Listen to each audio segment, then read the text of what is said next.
I'm about to tell you something that might just change how you see, well, literally everything. Believe it or not, the screen you're looking at, the room you're in, none of it is happening right now. Yep, even this very second. I know it sounds impossible, but it's totally true. Every single thing you see with your eyes is an event that has already happened. So, how does that even work? Well, it all comes down to a really basic rule of physics. Light isn't instantaneous. It has a speed limit, and it takes time for it to get from one point to another.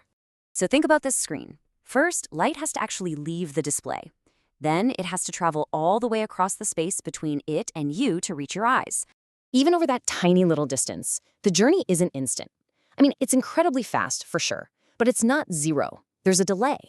And that's only part of the story. Because here comes this second delay. See, once the light hits your eyes, that's just the beginning. Your brain still has to process that signal and turn it into the image that you actually see. And how long does that take? On average, about 80 milliseconds. That's a processing lag that is literally built into your own biology. It's the time your brain takes to construct your reality from all the signals it gets.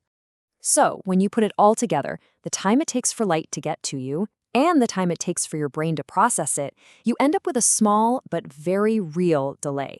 What you think of as the present is actually a moment that's already gone. And that leads us to this final kind of mind-bending idea. You're never truly experiencing the now. Your perception of the world is always playing catch-up.